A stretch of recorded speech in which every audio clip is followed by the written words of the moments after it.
Сәлеметсіздер ме, құрметті студенттер? Бүгін бізде байқау және бақылау практикасына дайындық.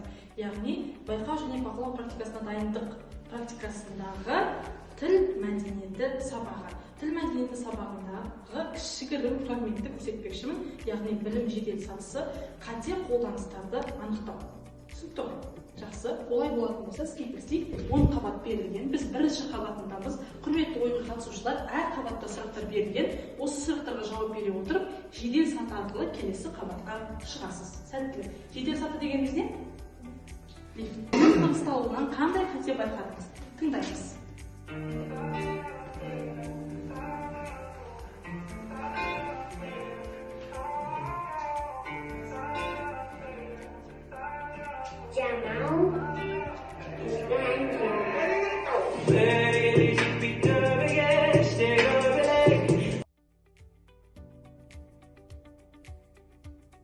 Сен нең деп тұр ғой, сол?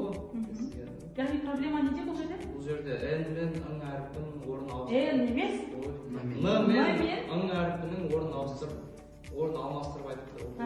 Бұл жерде дыбысталғандықтан әріп деп айтпаймыз? Деп айтамыз? Дыбыс деп айтамыз. Дұрыс. Жауап дұрыс. Ақбілек.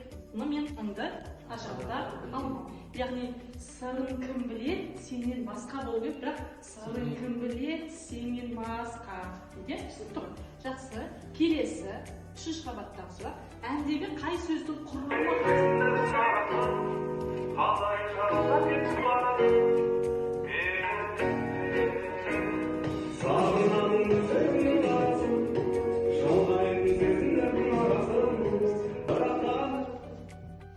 жауап береді?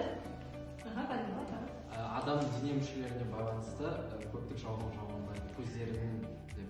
Құрметті әннің сөзін жазатын авторлар, жас ақындар. Адам бойында қос-қостан келетін дене мүшелеріне көптік жалғамаймыз. Бізде көз екеу, құлақ екеу, қол екеу, аяқ екеу. Көздеріне қарадым, көздерімді сағындым деген қате. Көзімді, көзім десеңіз де, бірақ көзді әлі тұрмағаныңызды анық қой. Төртінші қабатта акцент түсірген сөз қате не?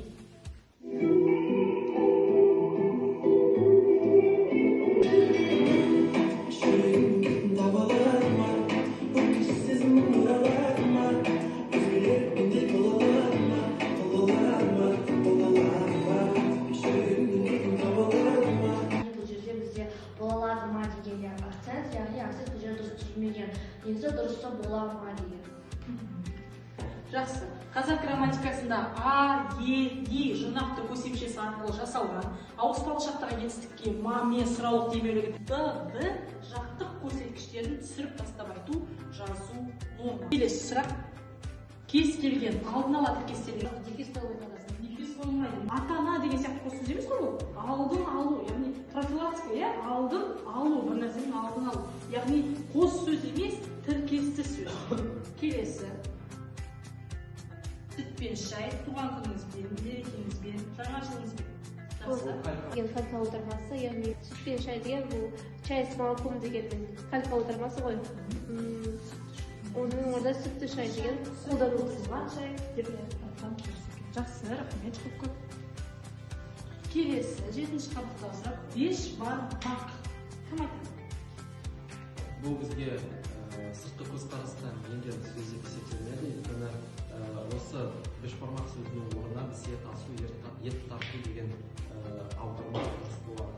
Бес бармағын салып, жеп жатыр деп айтудан болады. Негізі қазақ ет асып жатыр деген. Яғни ет асып жатыр дегенде міндетті түрде несі салды? Наны, қабыры, және наны, құлағынан түрлі диалектіге байланысты жаны міндетті түрде бөле салды. Келесі 8-ші қабат жұмыс жасау. Дұрыс болмайды, енді жұмысты жасамайды, жұмысты істейтіндіктен бұл жерде жұмыс істей деген сөзді қолданған дұрыс болып есептеледі. Жасау деген бір нәрсе, жақсы келінді тоқтауға екен. Келесі 9-ші қабаттағы сұрақ. Әр 6 ай сайын, әр күн сайын, әр жыл сайын. Әр деген сөзді қолданудың қажеті жоқ. Бұның әрді қоспай-ақ біз 6 ай сайын деген түсінігіміз. Ойын аяқтан.